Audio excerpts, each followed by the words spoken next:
Hello guys, I hope you all are doing well. Welcome back to Mindful Study to all by दीपक भंडारी। तो जो ये Indian polity की series है, इसका ये लेक्चर 8 है।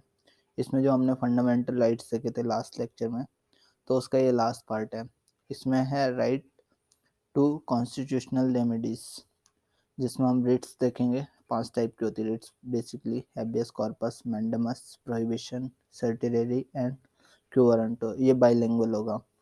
बाइलिंगुअल मीन्स इसमें नोट्स आपको बाइलिंगुअल मिल जाएंगे। तो जो राइट टू कॉन्स्टिट्यूशनल रेमेडीज है, आर्टिकल 32 के अंडर आती है। ये डील्स करता है right to move to the supreme court for the enforcement of fundamental rights including the writs of. जो भी हमें फंडामेंटल राइट्स मिले, अगर उनका हनन होता है तो कोई भी इंसान सुप्रीम कोर्ट में जा सकता है। ये सुप्रीम कोर्ट 5 रिट्स जारी करता है। सबसे पहले ये है habeas corpus, mandamus, prohibition and certiorari, and last one है क्यू वारंटो।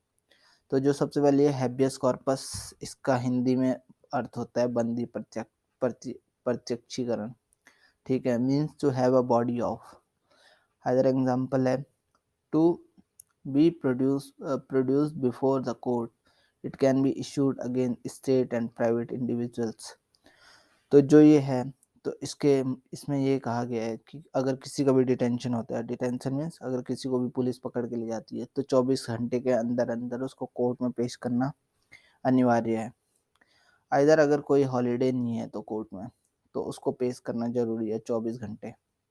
ठीक है, 24 घंटे के अंदर अंदर मीन्स शरीर का होना, यानी अदालत के समक्ष पेश किया जाना। इसे राज्य और किसी निजी व्यक्ति के खिलाफ जारी किया जा सकता है। ठीक है, दूसरी देखते हैं मैंडेमस। मैंडेमस का मीन होता है वी ऑर्डर, हम आदेश देते हैं। ठीक है, it can be issued again a public authority of inferior court for purpose of enforcing legal rights only. It cannot be issued against president and governor.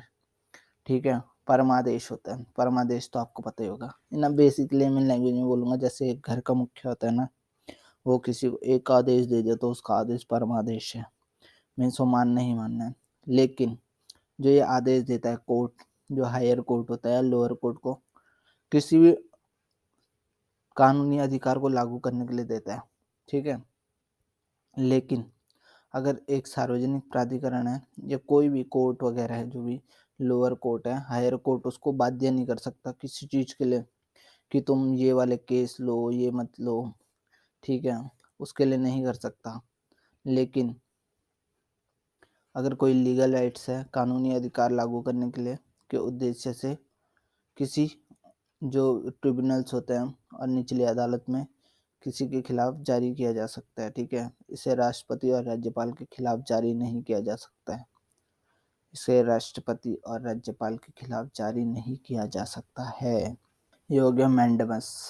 इसके बाद आता है प्रोविशन। प्रोविशन मतलब निषेध। इसका अर्थ है मतलब अगर किसी के फंडामेंटल राइट्स का हनन हो रहा है तो वो सुप्रीम कोर्ट में गया, तो जो सुप्रीम कोर्ट है वो अपने से निचली अदालत, सुप्रीम कोर्ट के नीचे कौन होगा? हाई कोर्ट होगा। हाई कोर्ट को आदेश देगा कि इसके बारे में समीक्षा की जाए, तो सुप्रीम कोर्ट देता है हाई कोर्ट को। ठीक है, और जो लोअर कोर्ट्स होते हैं, क्वाजी जुडिशियल बॉडीज होती है, जो अर्ध न्यायिक निकाय होते हैं, जैसे ट्रिब्यूनल्स होता है, इनको जारी किया जाता है हायर कोर्ट के द्वारा, जो बाद में अपने अधिकार क्षेत्र से अधिक कार्यवाही जारी रखने के लिए मना कर देता है। यह कानूनी रूप से निहित नहीं है। ठीक है, तो समझे इसका ना।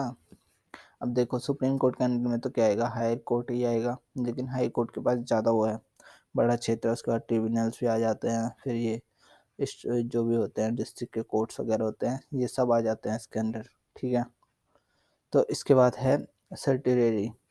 सर्टिलरी मीन्स होता है किसी को सूचित करने का, मतलब सूचित करना। ठीक है, ये होता है मीन्स टू बी इन्फॉर्म। इसमें क्या लिखा गया? इसमें लिखा गया it issued to quash the order of a lower court or tribunal in excess of jurisdiction while the provision is availed during the pendency of proceeding and before the order is made। इसका मतलब क्या है कि अगर किसी lower court ने अपने अधिकार क्षेत्र से ज़्यादा बड़ा फैसला दे दिया है, तो उसको रद्द करने के लिए ये इसको वो किया जाता है, इस वाली रिट्स का प्रयोग किया जाता है, ठीक है। लेकिन ये रिट्स किसके बाद वो होगी, जारी होगी? और ये पेंडेंसी ऑफ प्रोसीडिंग, मतलब प्रोसीडिंग अभी कंप्लीट नहीं हुआ है, पेंडिंग पड़ी हुई, उसमें ये जारी नहीं हो सकती है। और किसी भी ऑर्डर जब तक दिया नहीं गया है, मतलब वो सज़ा सुनाई नहीं गई है, उसके बाद ही जारी होगी है, जब केस पूरा क्लोज हो जाएगा। ये जो लाइन है ना, hence we can say the provision is of preventive nature while certiorari is curative nature. तो ये लाइन बहुत वो है, इम्पॉर्टेंट लाइन है। प्रोविजन है वो एक प्रिवेंटिव नेचर रखता है, जबकि सर्टेरी सूचित करना ये क्यूरेटिव नेचर है, ठीक है।